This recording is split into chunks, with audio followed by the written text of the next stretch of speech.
నమస్కారం. వార్తలకు స్వాగతం. ముందుగా ముఖ్యాంశాలు. శ్రీ పొట్టి శ్రీరాములు జయంతి కార్యక్రమంలో పాల్గొన్న ముఖ్యమంత్రి నారా చంద్రబాబు నాయుడు.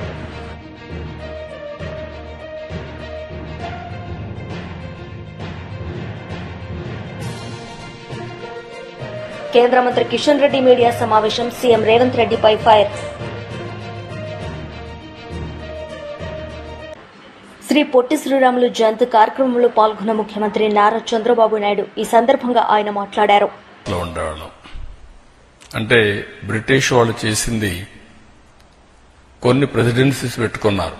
ఢిల్లీ కేంద్రంగా దేశం మొత్తం, మెడ్రాస్ ఒకటి, లేకపోతే కలకత్తా, మహారాష్ట్ర, ఇలాంటి 4-5 సెంటర్లు పెట్టుకొని పరిపాలించారు. అయితే తర్వాత కూడా యాజ్ ఇట్ ఈజ్ చేస్తా ఉన్నప్పుడు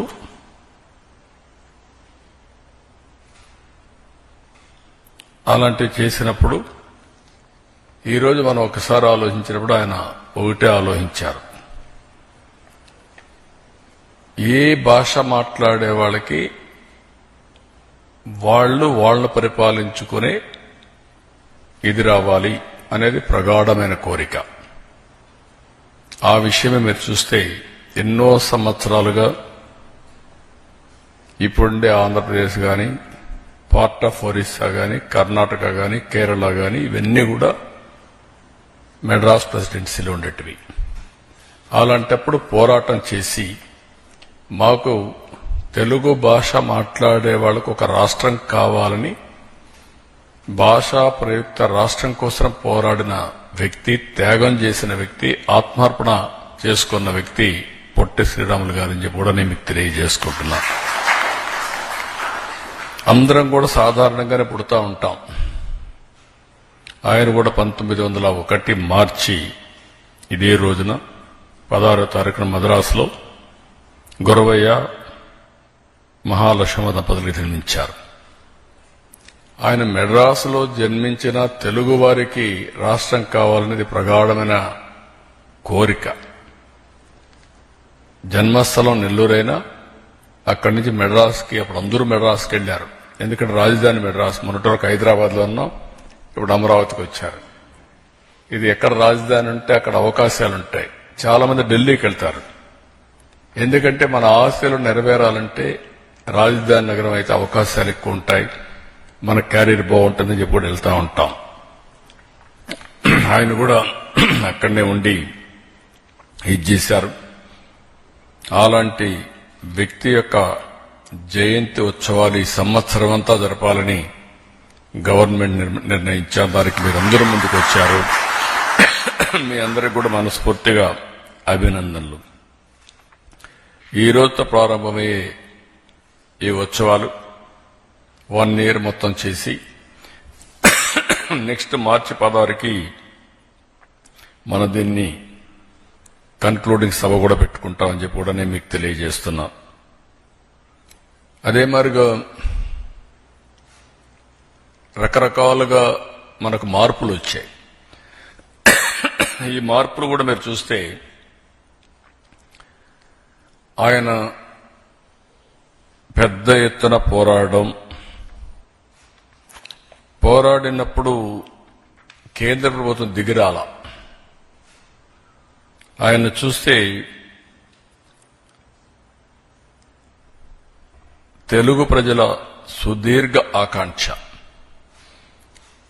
ఇది మొట్టమొదటిసారి కాదు, ఇంత మునుపు కూడా చరిత్రలో మీరు చూస్తే తెలుగు వారు డిఫరెంట్ టైమ్స్ లో డిఫరెంట్ పాలకుల దగ్గర ఉండే పరిస్థితి వచ్చింది. ఒక పక్క హైదరాబాద్ నిజాం పాలన, ఆంధ్రప్రదేశ్ బ్రిటిష్ వాళ్ల పాలన, మళ్లీ మెడ్రాస్ ప్రెసిడెన్సీ. ఇలాంటి చరిత్రలో చాలా సార్లు చాలా సందర్భాల్లో విడిపోయి అప్పుడప్పుడు కొన్ని ప్రాంతాలు కలిసే పరిస్థితికి వచ్చాం. అందుకే ఇప్పుడు కూడా మీరు చూస్తే తెలుగు మాట్లాడే బళ్ళారిలో ఉంటారు, తమిళనాడులో ఉన్నారు, తిరుత్తణి, ఇవన్నీ కూడా తెలుగు ప్రాంతాలే. ఒరిస్సాలో ఉన్నారు, బెరంపూర్, ఇవన్నీ కూడా ఉన్నాయి. ఆ విధంగా వివిధ ప్రాంతాల్లో ఉన్న ఆయన ఏదైనా సరే తెలుగు వారికి ఒక రాష్ట్రం కావాలని పోరాడారు. 58 రోజులు కఠోర దీక్షతో 1952 డిసెంబర్ 15న ఆయన ఆత్మ బలిదానం చేసుకున్నారు. ఇది ఒక చరిత్ర. ఒక్కొక్కరు ఒక్కొక్క మార్గాన్ని ఎంచుకుంటాం. ఆనాటి ఆయన చనిపోయినప్పుడు కూడా ఓసారి ఇవన్నీ కూడా చరిత్ర. బతికి ఉన్నప్పుడు సాధించలేంది చనిపోయి సాధిస్తామంటాం. అదే ఆయన ఆత్మార్పణ చేసుకున్న తర్వాత తెలుగు రాష్ట్రం వచ్చింది. అది ఆయన ఇచ్చినటువంటి మనందరికి ఒక వరం అని చెప్పి కూడా నేను మీకు తెలియజేస్తున్నా. ఆయన చనిపోయే వరకు ఇక్కడుండే ప్రజలు కూడా ఆ రోజుట్లోనే పెద్ద ఆందోళన చేయలేదు. కానీ ఆయన నలిగి కేంద్ర మంత్రి కిషన్ రెడ్డి మీడియా సమావేశం నిర్వహించారు. ఈ సందర్భంగా ఆయన మాట్లాడారు. కరెన్సీ చెల్లుబాటు అవుతుందా కాదా ఈరోజు రాహుల్ గాంధీ చెప్పాల్సినటువంటి అవసరం ఉంది. ఈ రకంగా దేశ వ్యవస్థలపైన, రాజ్యాంగ సంస్థలపైన డిఎంకే కానీ, గతంలో కాంగ్రెస్ పార్టీ కానీ, రాహుల్ గాంధీ కానీ, స్టాలిన్ కానీ, ఉదయనిధి మారన్ కానీ, వీళ్ళందరూ కూడా మరి గౌరవం లేకుండా మాట్లాడుతున్నారనే విషయం ఈ సందర్భంగా మనం చేస్తున్నాం.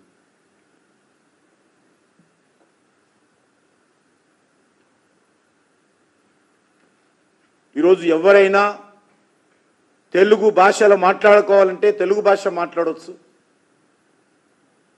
తెలుగు భాషలో చదువుకోవచ్చు.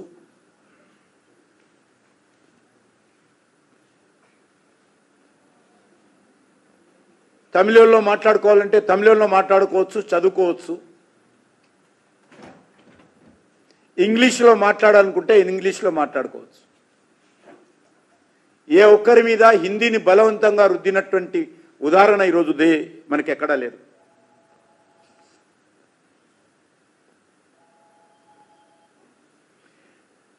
(1986) విద్యా విధానమే కాదు, 1968లో తీసుకొచ్చినటువంటి విద్యా విధానంలో కూడా త్రిభాష సిద్ధాంతం ఉంది.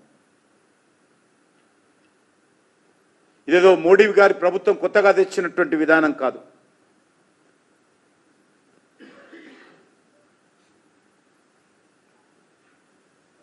ఇప్పుడు మోడీ గారు తెచ్చినటువంటి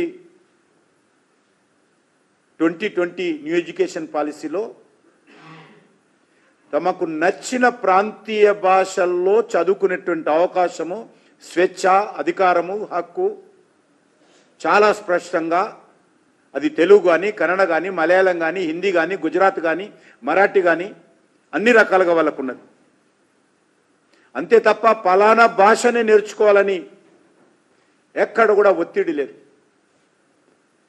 కానీ నెగటివ్ యాటిట్యూడ్, ఓట్ల కోసం, అధికారం కోసం, ప్రజలను రెచ్చగొట్టడం కోసం ఒక వితండవాదం చేసేటువంటిది,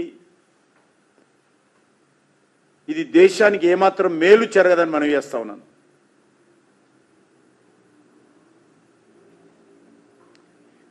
నరేంద్ర మోడీ గారి ప్రభుత్వము మన దేశంలో భాషా వైవిధ్యతను మరింతగా ప్రోత్సహించాలనేదే నూతన విద్యా విధానంలో మా పాలసీ.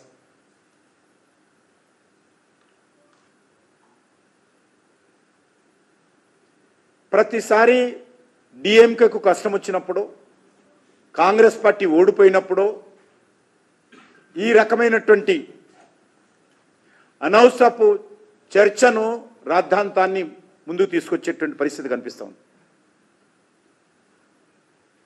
ఈరోజు డిజిటల్ యుగం మన దేశంతో సహా అన్ని దేశాల్లో జరుగుతూ ఉంది. ఈ డిజిటల్ ప్రపంచంలో మీరు ఎన్ని కుట్రలు చేసినా ఫ్యాక్ట్ అనేటువంటిది ఈ దేశ ప్రజలు ఎవరికి వారు తెలుసుకునేటువంటి అవకాశం. నేను అందరినీ కోరుతా ఉన్నాను, వాస్తవ విషయాలు అర్థం చేసుకోండి. ఈరోజు రేవంత్ రెడ్డి మాట్లాడుతున్నా, స్టాలిన్ మాట్లాడుతున్నా, రాహుల్ గాంధీ మాట్లాడుతున్నా, వాస్తవ విషయాలు తెలుసుకోవాల్సిందిగా నేను అన్ని వర్గాల ప్రజలను కోరుతా ఉన్నాను.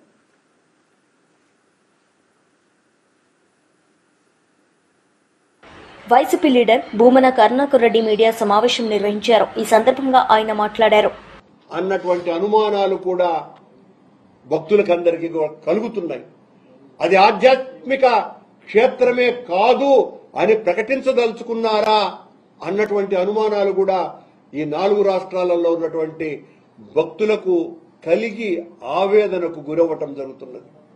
ఇంత దారుణమైన హీనమైనటువంటి చర్య, ఓ అన్నదాన సత్రాన్ని కూల్చివేయాలా అన్నటువంటి ఆలోచన, అది కూడా ఆధ్యాత్మిక పురిలో జరగటం అన్నదాన్ని వైఎస్ఆర్ కాంగ్రెస్ పార్టీ భక్తులందరి తరఫున తీవ్రంగా ఖండిస్తున్నాం.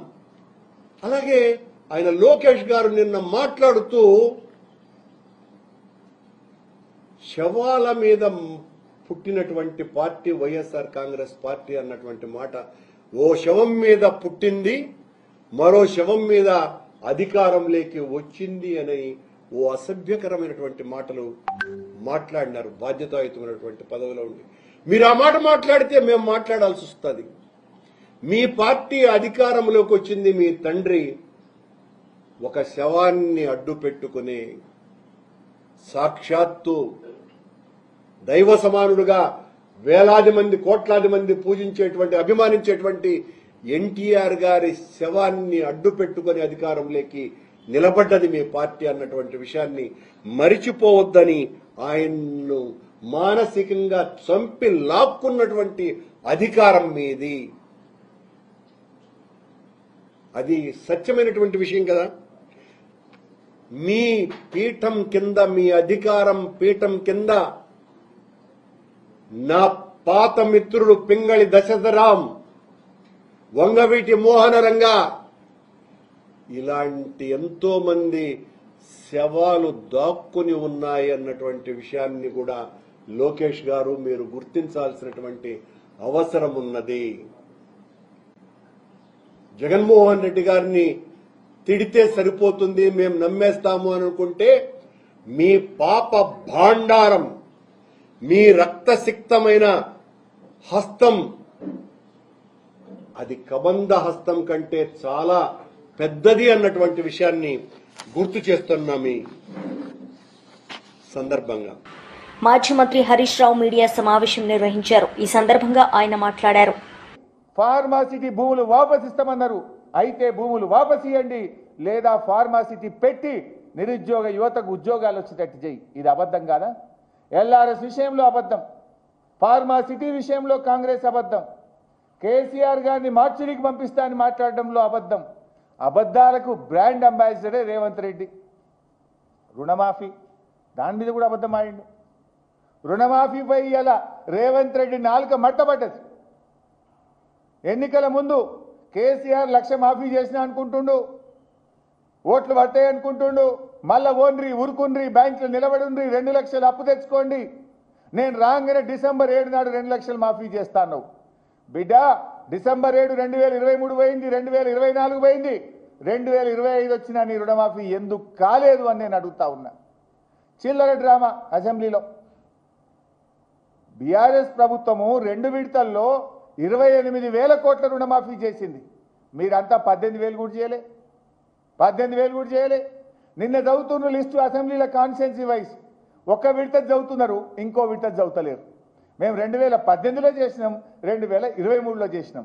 2023 చదువుతుండ్రు, 18 కలుపుతలేరు. మొత్తం 28,000 కోట్ల మాఫీ చేసినాం. నువ్వేం చెప్పినావు? డిసెంబర్ 7 నాడు 2 లక్షల పైన మాఫీ చేస్తా, తర్వాత దేవుళ్ళ మీద ఒట్లు పెట్టి 15 ఆగస్టుకు మాఫీ చేస్తా, తర్వాత మహబూబ్ నగర్ సభలో నవంబర్ 30 నాడు మొత్తం మాఫీ చేస్తున్నా అన్నావు. మళ్ళీ జనవరి 26 డెడ్ లైన్ పెట్టినావు, కానీ ఇయాలటి కూడా రుణమాఫీ కాలే. పెద్ద పెద్ద మాటలు, డైలాగులు ఇచ్చిపెట్టుంది. నేను సవాల్ విసురుతున్న బట్టి విక్రమార్కకు, రేవంత్ రెడ్డికి, మదిరకు పోదామా, కొడంగల్కు పోదామా, సిద్దిపేటకు పోదామా, ఈ రాష్ట్రంలో ఏ ఊరుకు పోదామో చెప్పండి. ఏ ఊర్లోనైనా సంపూర్ణ రుణమాఫీ జరిగిందంటే నేను అక్కడే ముక్కు నేలకు రాస్తా, జరగకపోతే మీరు ముక్కు నేలకు రాసి క్షమాపణ చెప్తారా అని చెప్పి ఈరోజు రేవంత్ రెడ్డిని నేను అడుగుతా ఉన్నా. ఇలా రుణమాఫీ విషయంలో నాలుక మట్టబడ్డది. ఇదే రేవంత్ రెడ్డి ఏమన్నాడు? 2 లక్షల పైన ఉన్న వాళ్ళు డబ్బులు కట్టుండ్రి, మీకు కూడా మాఫీ చేస్తా అన్నాడు. నువ్వు ముఖ్యమంత్రివి, నీ మాట నమ్మి డబ్బులు కట్టిన పాపానికి ఇవాళటికి రుణమాఫీ అయితలేదు. 2 రూపాయలు 3 రూపాయల మిత్తికి తెచ్చి కట్టిండ్రు. కొత్త అప్పులైనవి తప్ప ఇవాళ వాళ్ళ రుణమాఫీ ఎప్పుడు చేస్తావో దానికి ఒక సమాధానం లేదు ప్రభుత్వం నుంచి. అడుగుతా ఉన్నా, ఎప్పటిలోగా సంపూర్ణమైన రుణమాఫీ చేస్తారు? ఇవాళ మొత్తం రుణమాఫీ చేయాలంటే 49,500 కోట్లు కావాలి. నువ్వు చెప్పింది 31,000 చేస్తా అన్నావు, కానీ చేసింది 16-18,000 చేసినావు. పావుల 30 పైసలే చేసినావు. ఇంకా ఆటాన బారాన మంది మిగిలే ఉన్నారు ఊళ్ళల్లో. అది ఎప్పుడు చేస్తావో చెప్పాలి.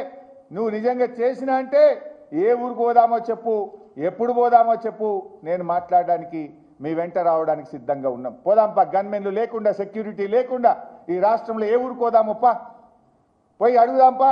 ఆ కచేరీ కాడ కూర్చొని రుణమాఫీ అయిందా కాలేదా ఏ ఊర్లో పోయి అడుగుదాం. నువ్వు రెడీగా ఉన్నావా? నిజంగా నువ్వు చేసింది నిజమైతే, రుణమాఫీ జరిగిందని నువ్వు నమ్మితే ఎందుకు భయపడుతున్నావు? పోదాంపా, ఏ ఊరికి పోదాం. నువ్వు రావట్లేదంటే నువ్వు రుణమాఫీ చేయనట్టు, రైతుల్ని మోసం చేసినట్టు. నువ్వు చేసినోడివైతే పోదాం, కొడంగల్ నీ కాన్స్టిట్యున్సీలో ఏ ఊరికి పోదామో పోదాంపా అంటే నువ్వు చేయలే, మోసం చేసిన రుణమాఫీ విషయంలో కూడా. నిన్న ఆయన మాట్లాడు ఎంత చిల్లరగా YCP leader Karumuri Venkata Nageswararao media సమావేశం నిర్వహించారు. ఈ సందర్భంగా ఆయన మాట్లాడారు. చెప్పుకోవటం రాదు, చాలా బాగా చేశాం, అందులో ముందున్నామని చెప్పి సందర్భంగా తెలియజేస్తాం. భారతదేశంలోనే మంచి పొజిషన్కి వెళ్ళటం కూడా జరిగింది. నీతి ఆయోగ్ కూడా కితాబు ఇవ్వటం జరిగింది. ఇవాళ రాష్ట్రంలో అన్ని మున్సిపాలిటీల్లోనూ కూడా చెత్త కుప్పలు పేరుకుపోయి ఎక్కడికక్కడ దుర్వాసనతోటి ఆ చెత్త కుప్పలో కొన్ని చోట్ల తగలబెట్టి ఆ పొల్యూషన్ తోటి ప్రజలకి ఇబ్బంది కలిగే పరిస్థితులు గతంలో ఉండి, ఈ స్వచ్ఛ భారత్ ఆధ్వర్యంలో జగన్మోహన్ రెడ్డి గారు ప్రత్యేక శ్రద్ధ తీసుకుని ప్రతి మున్సిపాలిటీ చెత్త కుప్ప మీద కూడా ఒక మిషనరీ బిగించి దానికి ఒక కాంట్రాక్ట్ ఇచ్చి, అంటే గైడ్ లైన్స్, కేంద్ర ప్రభుత్వ స్వచ్ఛ భారత గైడ్ లైన్స్ ప్రకారం అవి అమర్చి తడి చెత్త, పొడి చెత్త, ప్లాస్టిక్ సపరేటు, ఐరన్ సపరేటు, మరి ఈ ఏదైతే పొడి ఉందో దాన్ని సపరేట్ చేసి ఎరువుల కింద ఓడేటట్టు, ప్లాస్టిక్ని ప్లాస్టిక్గా అమ్ముకునేటట్టు, ఐరన్గా అమ్ముకునేటట్టుగా మున్సిపాలిటీకి ఇన్కమ్ కూడా ఏర్పాటు చేసిన ఘనత జగన్మోహన్ రెడ్డి గారికి దక్కుద్ది. ఇది మన ఆంధ్ర రాష్ట్రం అంతా కూడా మనం చేసాం. భారతదేశంలో ఎలా చేశారో తెలియదు కానీ ఆంధ్ర రాష్ట్రంలో దీన్ని బాగా ఇంప్లిమెంట్ చేసాం. అందుకే ఇవాళ చెత్త కుప్పలు మొత్తం ఏదైతే డంపింగ్ యార్డులు ఉన్నాయో అన్నిటినీ కూడా ఇది గ్రైండ్ చేసి తగ్గించేసి. వార్తలు ముగించే ముందు ముఖ్యాంశాలు మరోసారి. శ్రీ పొట్టి శ్రీరాములు జయంతి కార్యక్రమంలో పాల్గొన్న ముఖ్యమంత్రి నారా చంద్రబాబు నాయుడు.